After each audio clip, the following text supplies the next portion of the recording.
بسم اللہ الرحمن الرحیم۔ عزیز طلباء، آج ہم میکرو اکنامک کے سلسلے میں دوسرا لیکچر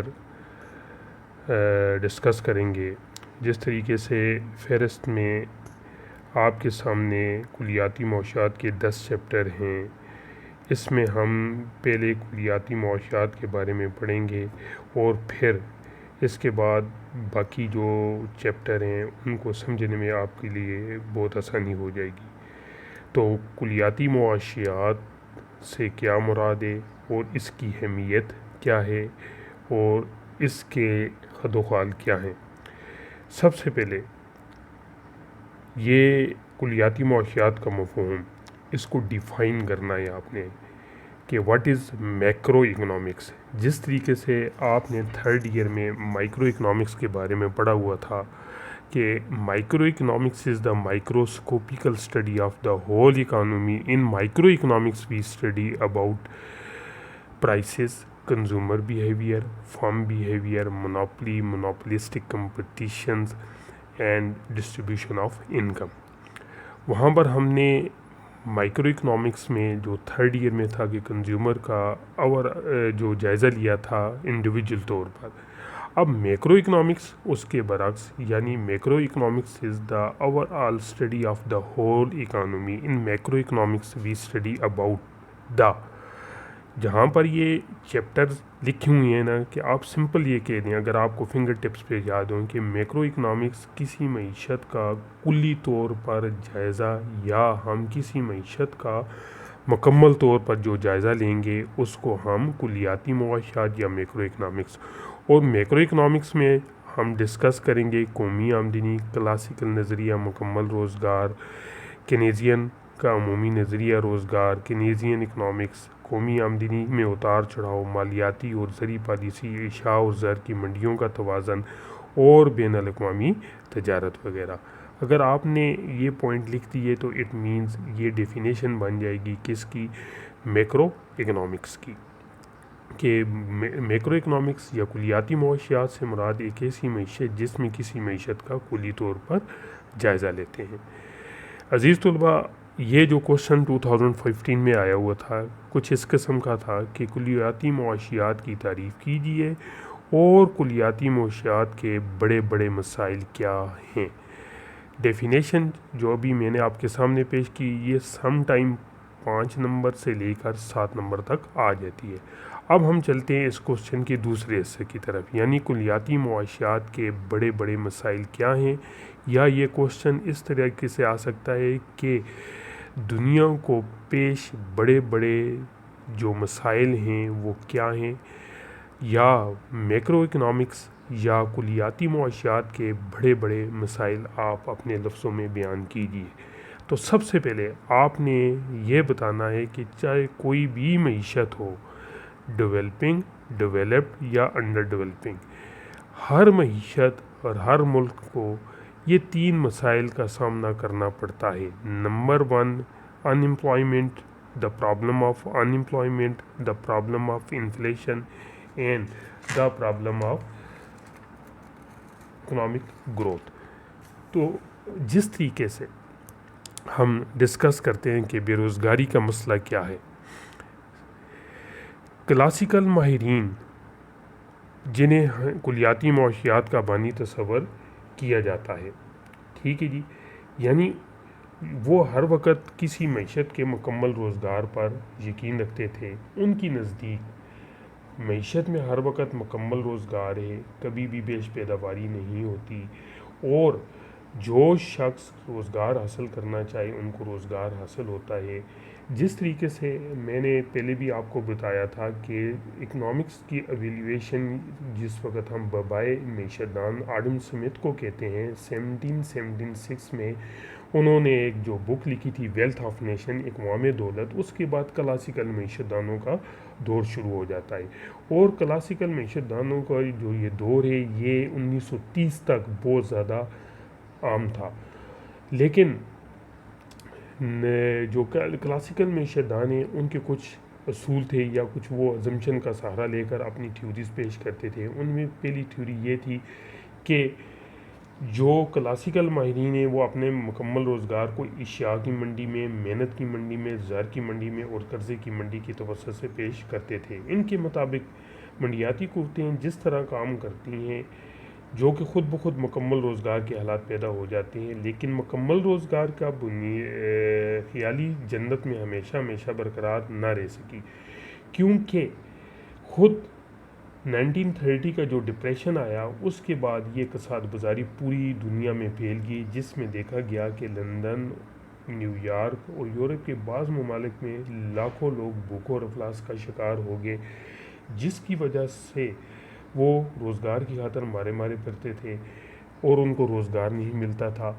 1930 کے بعد 1936 میں جان مینارڈ کینز نے اپنی ایک بک لکھی جس کو ہم کہتے ہیں the general theory of income and employment. انہوں نے مکمل روزگار کا ایک نظریہ پیش کیا اور انہوں نے یہ کہا کہ کسی معیشت میں مکمل روزگار نہیں رہتا، اور انہوں نے مجموعی طلب اور مجموعی رسد کا ایک کنسیپٹ پیش کیا جس کے مطابق جہاں پر مجموعی طلب اور مجموعی رسد ایک دوسرے کو انٹرسیکٹ کرتی ہیں، یہ دو لائنز، وہاں پر قومی آمدنی کا توازن ہوتا ہے۔ ضروری نہیں ہے مکمل روزگار جہاں پر مجموعی طلب اور مجموعی رسد آپس میں انٹرسیکٹ کریں یا ملیں وہاں پر مکمل روزگار ہو۔ مکمل روزگار اس پر، اس کے اوپر یا اس کے نیچے بھی ہو سکتا ہے۔ اس لیے انہوں نے اس کنسیپٹ کو جو پیش کیا اور اس کے بعد انہوں نے کلاسیکل نظریے کے اوپر بہت زیادہ کریٹیسائز کیا، اور کلاسیکل کہتے تھے، نظریات یہ کہہ رہے تھے کہ گورنمنٹ کو کسی اکنامک ایکٹیویٹیز میں حصہ نہیں لینا چاہیے، لیکن کینیزین کہتے ہیں کہ اگر اس قسم کی صورت حال ہو تو گورنمنٹ رموی الخاسر یعنی خسارے کی سرمایہ کاری کر کے نئے نوٹ چھاپ کر مجموعی طلب میں اضافہ کر کے روزگار میں اضافہ کر سکتی ہے، اور اس لیے کینیزین اکنامکس میں گورنمنٹ کی انٹرفیئرنس کے اوپر بہت زیادہ زور دیا گیا، اور جس نے یہ نظریہ پیش کیا کہ مجموعی طلب کو بڑھا کر ہم بے روزگاری کو دور کر سکتے ہیں۔ اس کے ساتھ جو second major macro economics problem ہے وہ ہے افراط زر۔ 1930 کے دوران بے روزگاری کے مسئلے نے بہت اہمیت حاصل کی، لہذا بہت سی پالیسی ماہرین نے بے روزگاری کو دور کرنے کی خاطر اپنے نظریات پیش کیے۔ اس کے نتیجے میں کلاسیکل ماہرین کی پیش کردہ عدم مداخلت کی پالیسی کے برعکس سرکاری مداخلت کو جائز قرار دیا گیا، جس کے نتیجے میں روزگار کو بڑھانے، سماجی تحفظ فراہم کرنے، سماجی اور معاشی خدمات فراہم کرنے کی خاطر حکومتی اخراجات میں اضافہ ہوتا چلا گیا۔ حکومتی مداخلت میں اضافے کے نتیجے میں سرکاری شعبہ اور سرکاری اخراجات میں اضافے کی حوصلہ افزائی ہوئی۔ ان حالات میں حکومتوں کے نارمل بجٹس اور ناکافی ثابت ہوئے، اس طرح حکومت کی تمویل خاصر پر انحصار کرنا پڑا۔ اس کی بنا پر معیشت میں مجموعی طلب بڑھتی گئی، آبادی میں اضافے کے نتیجے میں اشیاء و خدمات کی طلب میں اضافہ ہوتا گیا، جس سے مجموعی طلب میں اضافہ ہوتا گیا۔ بے روزگاری کو دور کرنے کی خاطر اور معاشی ترقی کے ثمرات کو حاصل کرنے کی خاطر صنعتی ترقی کے اوپر زور دیا گیا، جس سے سرمایہ کاری میں اضافہ ہوتا گیا۔ پس اس طرح 1950 سے لے کر 1970 کے دوران سرکاری اخراجات، نجی اخراجات اور سرمایہ کاری کے اخراجات میں اضافے کے نتیجے میں مجموعی طلب میں بے تحاشا اضافہ ہوا۔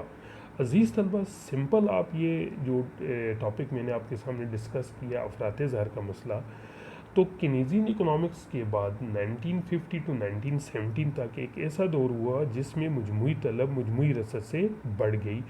یعنی کیا ہوا جی کہ انڈسٹریل ریولیوشن اور مجموعی طلب میں بے تحاشا اضافے کے نتیجے میں یہ دیکھنے میں آیا کہ مجموعی طلب جس وقت مجموعی رسد سے بڑھ گئی تو اشیاء کی قیمتوں میں بے تحاشا اضافہ ہوا۔ تو ایک لفظ ہم استعمال کرتے تھے افراط زر کی ڈیفینیشن میں کہ too much money chasing a few good is called inflation.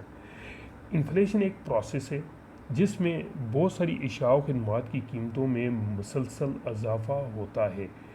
افراط زر کے بارے میں آپ نے یہ ذہن میں رکھنا ہے کہ یہ کسی سنگل پروڈکٹ کی قیمت میں اضافہ نہیں، یعنی معیشت میں موجود وہ تمام اشیاء جو بیسک نیڈز میں بھی آتی ہیں تو ہم ان کی میئرمنٹ کر کے کہتے ہیں کہ اشیاء و خدمات کی حقیقی مقدار میں تو اضافہ نہیں ہوا، صرف ان کی زرعی مقدار میں اضافہ ہو گیا ہے، یعنی زر کی شکل میں ان کی قیمتیں ڈبل ہوگی، تو اس کو ہم افراط زر کہتے ہیں۔ عزیز طلباء، یہاں تک تو 50 اور 17 کا وہ دور تھا جس میں مجموعی طلب مجموعی رسے سے بڑھ گئی اور افراط زر کا مسئلہ پیدا ہوا۔ اس کے بعد ایک اور دنیا کو چیلنج درپیش ہو گیا تھا، وہ تھا 17 کے دور، یعنی 70 کا دور ایک ایسا تھا جس میں پوری دنیا میں سپلائی شاکس دیے گئے۔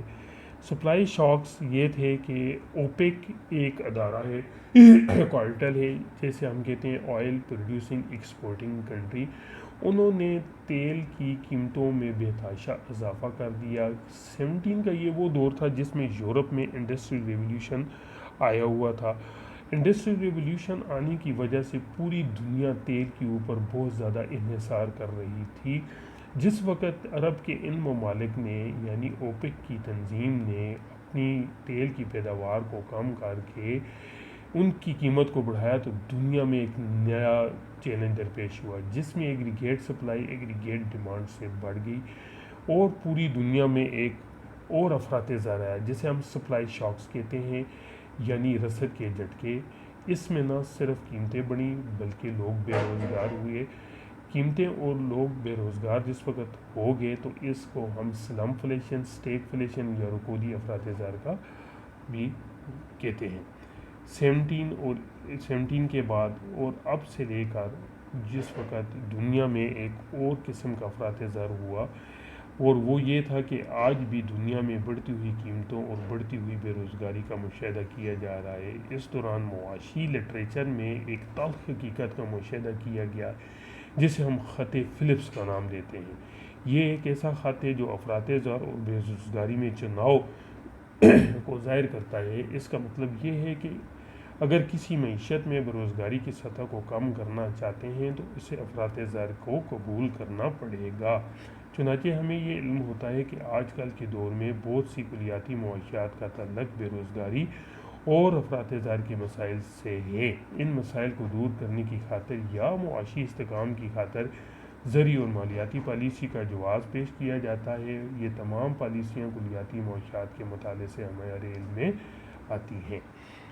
عزیز طلباء، یہ تو دو مسائل بڑے بڑے ہم نے ڈسکس کیے، یعنی آپ کے سامنے ایک بے روزگاری کا مسئلہ اور دوسرا تھا افراط زر کا مسئلہ۔ تیسرا ہے problem of growth and development.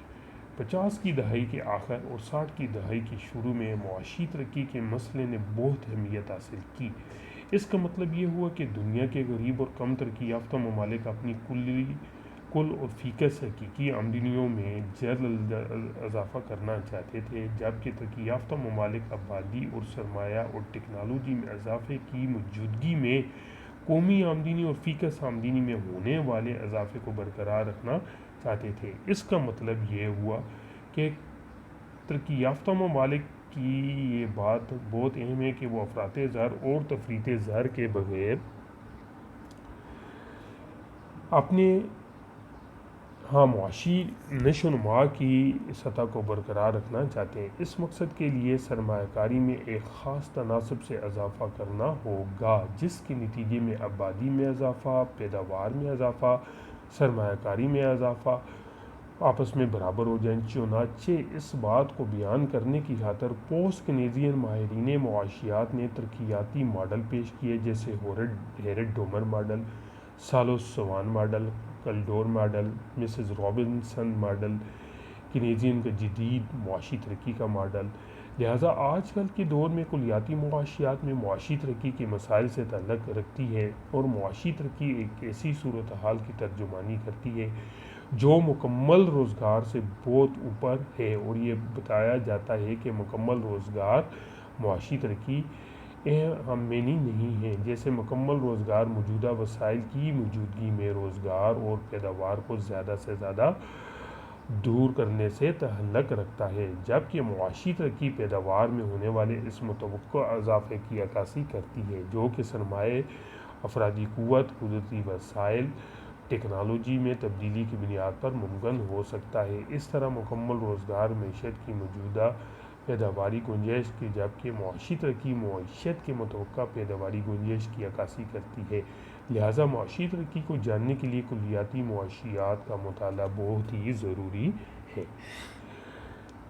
عزیز طلباء، یہاں پر ہم نے معیشت کے 3 بڑے بڑے معاشی مسائل ڈسکس کیے، جس میں پہلا مسئلہ افراط زر، پہلا مسئلہ بے روزگاری، دوسرا مسئلہ افراط زر اور تیسرا مسئلہ معاشی نشو و نما اور ترقی کا مسئلہ ہے۔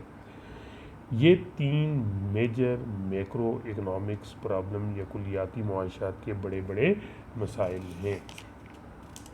اس کے علاوہ یہ ایک چھوٹا سا ٹاپک جو آپ کے سامنے ہے کہ کلیاتی معاشیات کے فوائد سے کیا مراد ہے، یہ بھی ایک 5 نمبر یا 4 نمبر کا ایک ٹاپک ہے۔ جو کچھ پڑھا ہے آپ اس کو ایڈوانٹیج کی شکل میں بتائیں کہ کلیاتی معاشیات سے کسی معیشت کی قومی آمدنی میں ہونے والے اتار چڑھاؤ کا جائزہ لیا جا سکتا ہے۔ اس کی مطالعے سے ہم مالیاتی اور زرعی پالیسی، زر کی رسد و زر کی طلب، افراط زر، بے روزگاری اور معاشی ترقی وغیرہ کے بارے میں جان سکتے ہیں۔ نمبر 2، دنیا کی معیشتیں ترقی کے اعتبار سے ایک جیسی نہیں ہیں۔ جیسے کچھ امیر ممالک ہیں جن کی GDP غریب ممالک کی نسبت بہت زیادہ ہے، یعنی کہیں پر دنیا کے بہت سارے جو سہولیات ہیں ان ممالک میں پائی جاتی ہیں، ان کے یہاں بیٹر ہیلتھ فیسلٹیز پائی جاتی ہیں، جس کو میکرو اکنامکس میں ہم بڑی اچھی طریقے سے ڈسکس کر سکتے ہیں۔ نمبر 3، کلیاتی معاشیات کے مطالعے سے ہمیں قومی آمدنی کے تعین کے بارے میں علم ہوتا ہے۔ اس سے ہم یہ جان لیتے ہیں کہ آیا معیشت مکمل روزگار پر ہے، بے روزگاری پر ہے، یا معیشت میں جو حکومتی سطح پر مالیاتی پالیسی اختیار کی جاتی ہے اس کے اقدامات بے روزگاری کو دور کرنے میں کیا خاطر خواہ مدد کر سکتی ہے۔ آج کل کے دور میں نمبر 4، آج کل کے دور میں جزیاتی معاشیات کا مقابلہ میں کلیاتی معاشیات زیادہ اہمیت کی حامل ہیں۔ آپ نے دیکھا ہوگا جب سے یہ کووڈ-19 آیا ہے، ہر طرف اکنامک کرائسس کا ذکر کیا جا رہا ہے کہ جی بے روزگاری بڑھ رہی ہے، روزگار ختم ہو گیا ہے، سرمایہ کاری نہیں ہے، ہماری GDP مائنس میں چلی گئی ہے، پوری دنیا میں GDP گر گئی ہے۔ لہٰذا آپ کہہ سکتے ہیں کہ آج کل کے کرنٹ سیناریو یا آج کل کے جدید دور میں میکرو اکنامکس کی اہمیت بہت زیادہ ہے، اور اس سے ہم خاطر خواہ جو حقائق ہیں ان کا مطالعہ کر کے رزلٹ تک پہنچ سکتے ہیں۔ لہٰذا ہم یہ کہہ سکتے ہیں کہ کئی ممالک جو معاشی اعتبار سے بہت زیادہ ترقی یافتہ تھے، اب اس سچویشن میں ان کی ترقی کس طرح متاثر ہوئی، اور وہ اب اس جو ڈپریشن کی صورتحال ہے اس میں کس طریقے سے نکلیں گے۔ لہٰذا وہ اس علم جو میکرو اکنامکس ہے اس کا سہارا لے کر اپنی پالیسیاں مرتب کریں گے، جس سے انشاءاللہ وہ جلد از جلد ڈپریشن سے نکل سکتے ہیں۔ نمبر 6، کسی ملک کی بجٹ اس ملک کی معاشی پالیسیوں کا اظہار ہوتا ہے۔ شعبہ زراعت، شعبہ صنعت، شعبہ خدمات، شعبہ تعمیرات اور ملکی معیشت کے دیگر شعبوں کے اقدامات سے متاثر ہوتے ہیں۔ بجٹ میں اختیار کردہ زرعی اور مالیاتی اقدامات کے نتیجے میں سرمایہ کاری پر اثر پڑتا ہے اور سرکاری ملازمین کی تنخواہوں میں بھی اضافہ ہوتا ہے۔ لہٰذا یہ 5 یا 6 پوائنٹ میں نے آپ کے سامنے جو ڈسکس کیا ہے، یقیناً آپ بھی ان کی ریڈنگ کریں گے، جس میں آپ کلیاتی معاشیات کے فوائد اور اہمیت کے بارے میں آسانی سے سمجھ سکیں گے۔ عزیز طلباء، یہ آج ہمارا سیکنڈ لیکچر جو تھا کلیاتی معاشیات کی تعریف اور کلیاتی معاشیات کے بڑے بڑے مسائل کیا ہیں اس کے بارے میں ڈسکس کیا، اور اس کے ساتھ ہی کلیاتی معاشیات کے فوائد اور اہمیت کیا ہے۔ یہ جو کوسچن تھا پنجاب یونیورسٹی میں 2015 میں آیا ہوا تھا، اور کچھ اس نوعیت کا تھا کہ کلیاتی معاشیات کی تعریف کیجیے۔ کلیاتی معاشیات یا دنیا میں جو بڑے بڑے میجر میکرو اکنامکس پرابلم ہیں وہ ڈسکس کیجیے، اور اس کلیاتی معاشیات کے فوائد اور اہمیت کے بارے میں آپ کیا جانتے ہیں، یا جو کچھ آپ جانتے ہیں اس کو آپ ڈسکس کیجیے۔ عزیز طلباء، میں آپ سے امید کرتا ہوں کہ آپ گریجولی اپنی اسٹڈی کی طرف راغب ہو جائیں، کیونکہ اب آن لائن کلاسز کا سلسلہ شروع ہو گیا ہے۔ میں آپ سے امید کرتا ہوں کہ آپ اسی طریقے سے دل جمی کے ساتھ اور انٹرسٹ لے کے اس سبجیکٹ کو پڑھیں گے، جہاں پر ڈائیگرامز، میتھمیٹیکل پورشن کا اظہار ہوا، وہاں پر میں آپ کو پھر بنا کر دکھاؤں گا۔ اور اگر آپ کو کسی قسم کا کوشچن یا کیوریز ہو تو آپ مجھے اپنے پرسنل نمبر پر مجھے واٹس ایپ بھی آپ میسج کر سکتے ہیں۔ تو یہ ہمارا آج سیکنڈ لیکچر تھا۔ میں امید کرتا ہوں آپ اس سے استفادہ حاصل کریں گے اور اپنی اسٹڈی کو جاری رکھیں گے۔ اللہ آپ کا حامی و ناصر ہو۔